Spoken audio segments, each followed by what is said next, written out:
ఆళ్లగడ్డలో TDP అధినేత నారా చంద్రబాబు నాయుడు రా కదలిరా బహిరంగ సభలో పాల్గొన్నారు.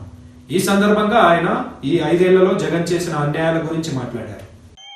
ఈ జగన్మోహన్ రెడ్డి రాయలసీమకు ఒక్క ప్రాజెక్టు కట్టాడా అని మిమ్మల్ని అడుగుతున్నా. చెప్పే ధైర్యం వైఎస్ఆర్ కాంగ్రెస్ కుందా అని మిమ్మల్ని అడుగుతున్నా.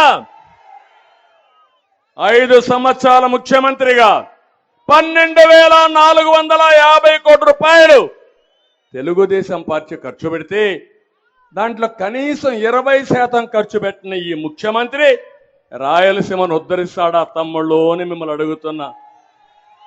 నమ్మకం ఉందా అని మిమ్మల్ని అడుగుతున్నా. ఇలాంటి వ్యక్తుల్ని క్షమించాలని మిమ్మల్ని అడుగుతున్నా.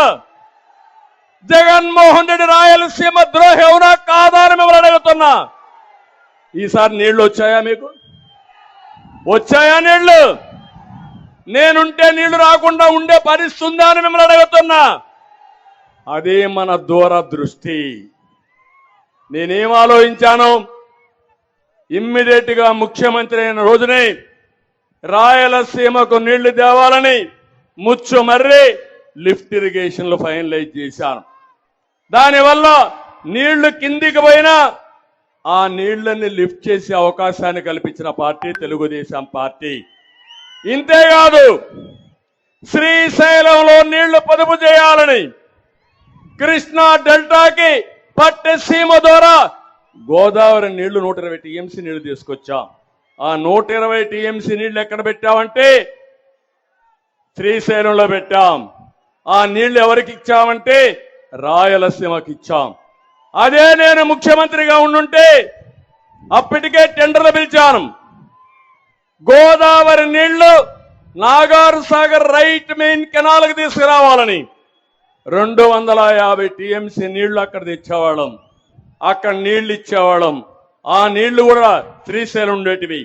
అంటే దగ్గర 350 టీఎంసీ నీళ్లు రాయలసీమకి ఇవ్వాలని నా కళ, నా ఆలోచన. అది వచ్చుంటే కరువు అనే మాట ఉండేది కాదు. ఆ తర్వాత ఆలోచించాను, గోదావరి నీళ్లు నేరుగా నాగార్ సాగర్ దగ్గర తీసుకొచ్చి అక్కడి నుంచి నల్లమలై అడవుల్లో ఒక టనల్ కొట్టి నేరుగా బనకచెర్లకు తీసుకురావాలనేది నా ఆలోచన. అది నా దూరదృష్టి. గోదావరి నీళ్లు బనకచెర్ల గేట్వే ఆఫ్ రాయలసీమ. అక్కడి నుంచి అందరి నివాకు పోతాయి, తెలుగు గంగ పోతుంది, ఎస్ఆర్బిసికి పోతుంది, కేసీ కెనాల్కు పోతుంది, రాయలసీమ సస్యశ్యామలం అవుతుంది. అది నా కళని మీ అందరికీ తెలియజేస్తున్నా.